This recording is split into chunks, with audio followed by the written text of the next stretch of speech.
প্রিয় বঙ্গভাষী, পৃথিবীর প্রতিটি কোণে কোণে ছড়িয়ে থাকা আমরা বাঙালি ও বাংলা ভাষার অস্তিত্বের বিপন্নতায় উদ্বিগ্ন বোধ করছি। বাঙালির অস্তিত্ব রক্ষার স্বার্থে, অর্থনৈতিক, সামাজিক ও ভূমিগত অধিকারের স্বার্থে বাঙালি হিসাবে আমাদের ঐক্যবদ্ধ হতেই হবে। যে বাঙালি জাতিরাজ সমগ্র পৃথিবীর চিন্তাভাবনা, জীবনযাপনকে পরিচালনা করার কথা, আজ সেই বাঙালিরাই সারা পৃথিবী তো দূরের কথা, খোদ ভারতবর্ষেই এক পরিত্যক্ত সংখ্যালঘু জাতি হিসেবে উপেক্ষিত বোধ করছে। পশ্চিমবঙ্গ আর স্বাধীন রাষ্ট্র বাংলাদেশ ছাড়া অন্যান্য বাঙালির কোনো গুরুত্ব নেই। শুধুমাত্র পেট চালানোর দোহাই দিয়ে বা স্ট্যাটাস রক্ষার দোহাই দিয়ে আজ দুই গোষ্ঠীর বাঙালি, যারা একদল সামাজিকভাবে অপ্রতিষ্ঠিত, অপর দল প্রতিষ্ঠিত, সবাই ধীরে ধীরে বাঙালিত্ব বিসর্জন দিতে বসেছে।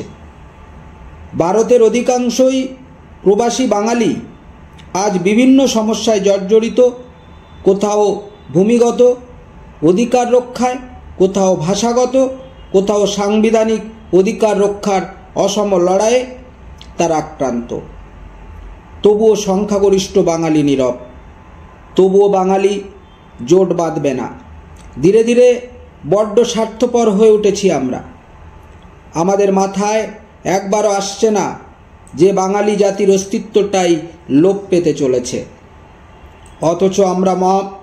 অথচ আমরা মহামতি গোখলের সেই মন্তব্য জানি, what Bengal thinks today, India thinks tomorrow.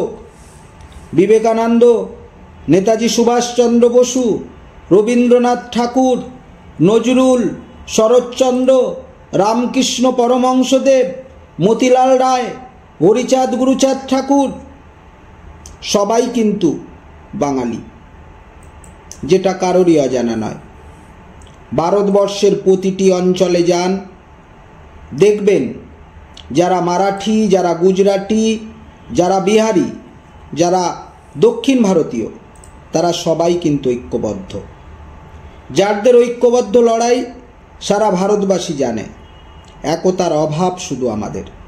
অথচ আজ সারা ভারত তথা সারা পৃথিবী জুড়ে অধিকাংশ ক্ষেত্রে উচ্চ পর্যায়ের আসনগুলিতে বাঙালিরা আসীন। শুধু স্বজাতীয়তা বোধ সম্পন্ন হয়ে উঠতে হবে আমাদের। নিরলস সেই প্রচেষ্টাই করে চলেছে বঙ্গভাষী মহাসভা ফাউন্ডেশন। ভিন দেশে ও ভিন রাজ্যে বাঙালির নানান সমস্যার সমাধানের জন্য এবং বাঙালি সংস্কৃতি ও বাংলা ভাষা প্রচার প্রসারের জন্য ভারতবর্ষ, বাংলাদেশ সহ সব দেশের প্রতিটি রাজ্যে, প্রতিটি জেলায় যেখানে বাঙালি বাস করে, প্রতিটি জায়গায় বঙ্গভাষী মহাসভার কমিটি গঠন করার আহ্বান রাখছি। পরিমল কান্তি মণ্ডল, বাঙালি।